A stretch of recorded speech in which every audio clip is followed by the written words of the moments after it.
ಎಲ್ಲ ಅನ್ನದಾತ ರೈತ ಬಾಂಧವರಿಗೆ ಶರಣು ಶರಣಾರ್ಥಿ. ನಮ್ಮ ರೈತರು ಬೆಳೆಯುವ ಆಹಾರದಲ್ಲೇ ದೇಶದ ಪ್ರತಿಯೊಂದು ಉಸಿರು ನಿಂತಿರೋದು.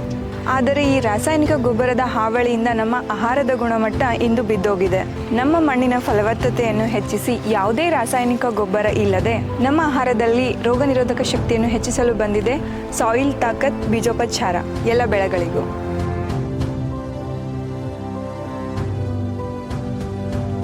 ಹತ್ತು 15 ವರ್ಷಗಳ ಹಿಂದೂ ರಾಸಾಯನಿಕ ಗೊಬ್ಬರ ಯೂಸ್ ಮಾಡ್ತಿದ್ದೀವ್ರಿ ನಾವು ಸ್ವಂತ ನಮ್ಮ ಹೊಲದಾಗೆ 20 ಎಕರೆನೂ ಸಾಯಿಲ್ ತಾಕತ್ತನ್ನು ಬೀಜೋಪಚಾರ ಮಾಡಿ ನಾವು ತೊಗರಿನ ಬೆಳೆದೀವಿ. ಸಸಿ ಉದ್ದಕ್ಕೆ ಎತ್ತರ ಹೋಗಿ ಗಿಡ ಹೊಡಿತಿದ್ದಲ್ಲ ಸರ, ಈಗೇನದ ಈ ಸಸಿ ತಳದಲ್ಲಿಂದ ಹೊಡೋದು, ಇವು ಏನದ ಈ ಟೈಪ್ ಹೊಡೋದು, ಕಾಯಿಗೆ ಕಂಪಲ್ಸರಿ 4 ಕಾಳಾಗಿ ಹಿಂಗೆಲ್ಲ ಆಗ್ಯಾವ್ರಿ ಸರ.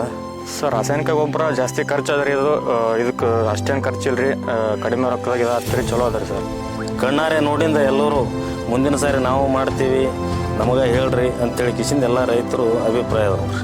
ನಿಮ್ಮ ಭವಿಷ್ಯ ಮಾತ್ರ ಅಲ್ಲ, ನಿಮ್ಮ ಮಕ್ಕಳ ಭವಿಷ್ಯವೂ ನಿಮ್ಮ ಕೈಯಲ್ಲಿದೆ. ರಾಸಾಯನಿಕ ಗೊಬ್ಬರ ಬಿಟ್ಟು ಸಾಯಿಲ್ ತಾಕತ್ ಬೀಜೋಪಚಾರ ಬಳಸಿ. ಈ ಕೂಡಲೇ ಕಾಲ್ ಮಾಡಿ ಎನ್ಕ್ವೈರಿ ಮಾಡಿ. ಹಾಗೆ ನಿಮ್ಮ ರೈತ ಮಿತ್ರರಿಗೆ ವಿಡಿಯೋನ ಶೇರ್ ಮಾಡಿ.